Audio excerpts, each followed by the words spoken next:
They say if you hang bottles in the yard, you're catching more than just the wind. Some call it superstition, others call it protection. A porch painted haint blue, an iron gate that hums like a hymn, nails buried in the corners of a yard. These are quiet magic, the ones that remember who lives here. And if the bottles ever stop ringing, well, best light a candle, 'cause something's walking that don't belong.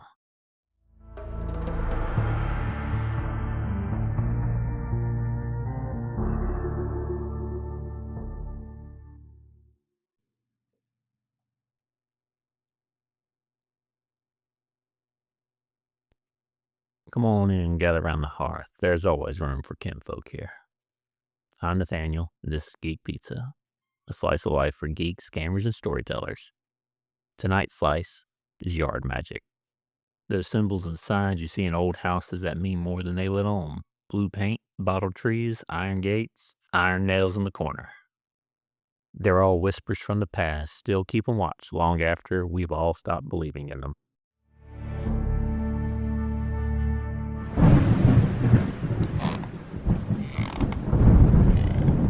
What we're going to talk about today: blue paint, iron, bottle tree, and what they all have in common. Let's start with the paint. There's a special color of blue called haint blue. You might have seen it a time or two on old houses. Window trims, door trim, and even the porches. It came from the Galaga'i people on the southern coast. They imported it from West Africa communities who's carried their traditions through the horrors of slavery. They made the blue from indigo, lime, and memory. They said spirits, what they called the haints, couldn't cross water, so they fooled the restless dead into passing on by. The porch became the moat that you paint. Now, over time, the color found its way up the rivers and into the hills. Folks who might never have met the Gala preacher or healer still saw the blue and felt its comfort. It was both a shield and a signal, saying this house remembers who taught it how to be safe. And maybe that's why so many porches still wear that color today. Now we're going to speak a little bit about iron. Focus on the iron gates or the iron fences around a property. Old iron, it hums with the forge fires long gone cold. Blacksmiths, many of the Scot-Irish or the Welsh who carried old beliefs about metal having spirit of its own. Iron gates didn't just keep critters out, they kept the spirits in. They would lock spirits in the grave or keep them behind the walls where they belonged. Even today, you can feel it, the cold bite of iron remembering every spark that made it holy. For those settlers who came over from Europe, iron was sacred. It could wound the fae, ward off the devil, and keep nightmares at bay. When those beliefs mixed with African and native traditions in the Appalachian, iron became more than metal, it became the boundary itself. To hang an iron horseshoe above your door was to say this home stands between worlds, and it stands strong.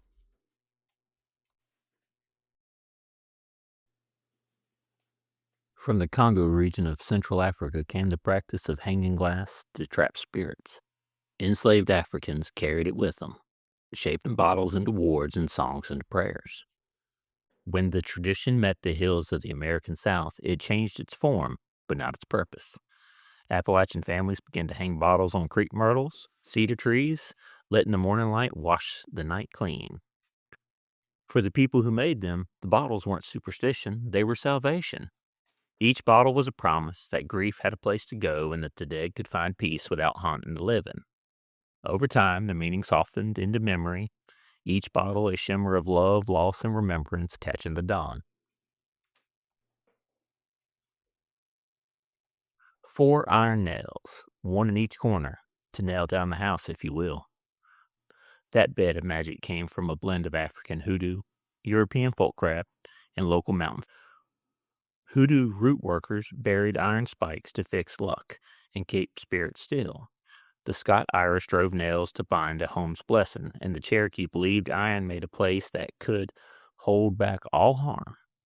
In these mountains, all those traditions mingled and grew together. The nails made a promise between people and place. When a family drove those spikes, they were saying, "This land is ours, and we'll treat it right." It was faith you could hold in your hand, a prayer hammered straight into the earth. And as long as those nails stayed buried, the ground beneath your feet remembered your name.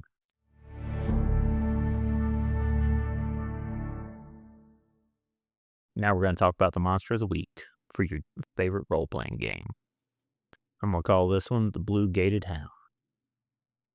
Every bit of yard magic has a guardian, and this one's no exception. The Blue Gated Hound, half spirit, half memory. Once a miner's dog named Bristol, loyal to the healer named Marlboro Kane. When the fever took her, he never left the porch. When he died, they buried him underneath the bottle tree and painted the gate blue. They say the bottle is called a spirit. Now, when trespassers cross those iron lines, the blue shimmer flickers through the mist and the hound appears. In Dungeons and Dragons, this creature would sit somewhere between the Fae and the undead, a guardian tied to wards instead of alignment. He had a couple special abilities: boundary sense, detects intruders crossing blessed ground, bottle step, teleports between the wards within 300 feet, and the haint howl, frightened spirits are the living who forgets their place. He's not a monster to fight. He's a reminder to respect the boundary. And if you hear a single bark behind you on a still night, maybe he's just checking the corners, making sure the old magic still holds.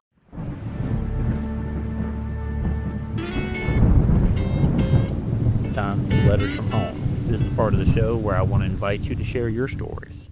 You know, the kind that's passed down on the porch or told over supper. Maybe your folks hung bottles in the tree. Maybe your granddad buried iron nails in the corner of the house.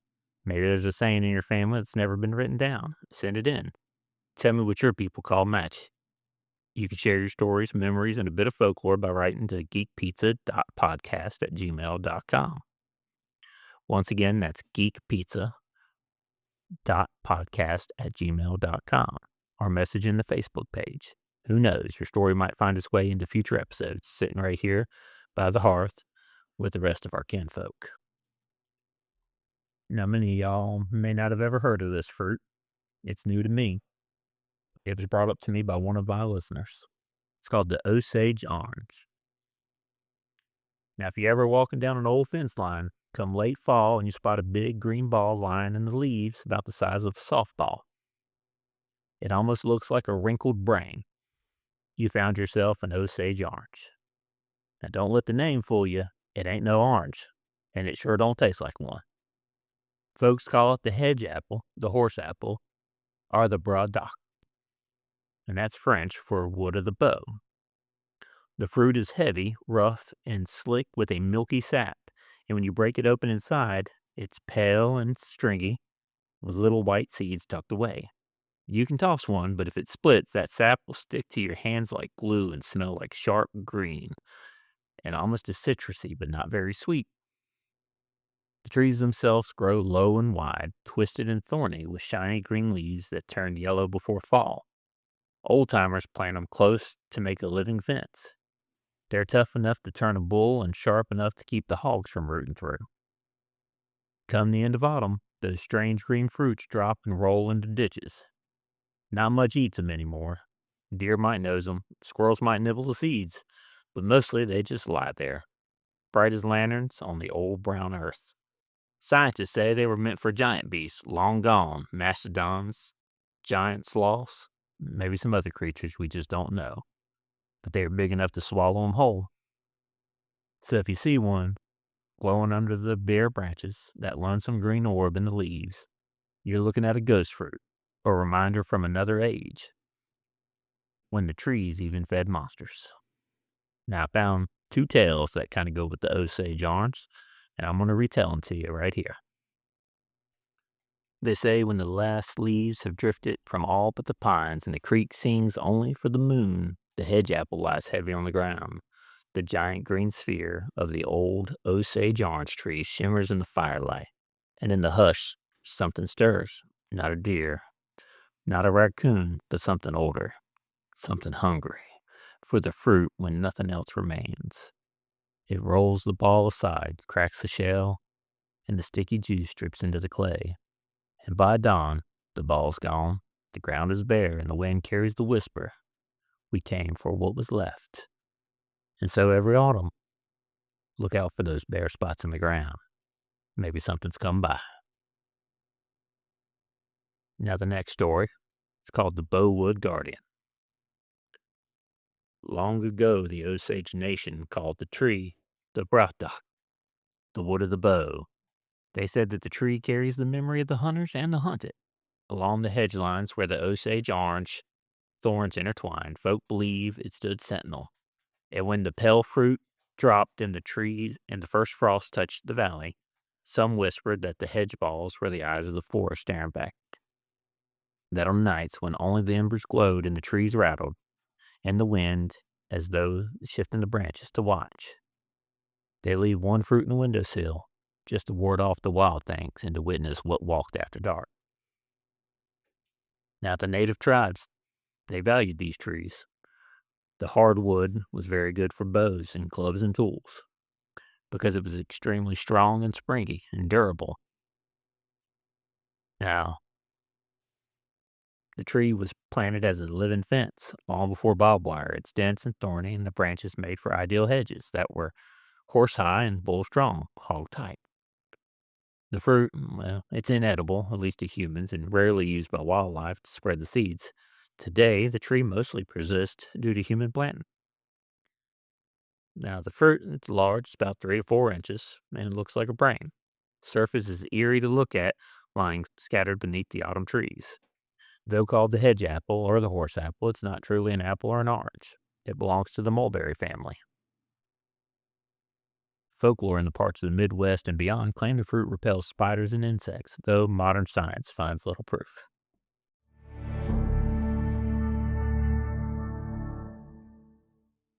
Now, growing up, I saw many porches painted blue and the bottle tree swaying in the wind. Back then, I thought it was just a bit of decoration, something old folks did because it looked pretty. But now I know better. Those weren't decorations, they were stories written in color and iron. I'm going to be hanging a few bottles myself, not because I'm scared of what's out there, but to remember the people who cared enough to keep the light burning. Maybe that's what real magic is. Not the power to change the world, but to protect it, one porch at a time. Now we're getting close to the end of this episode. Let's close this lid on the pizza box.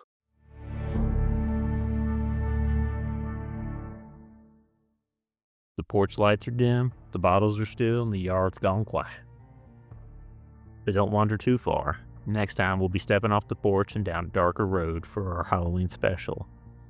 It's a different kind of tale, one that waits at the crossroads when the veil gets thin.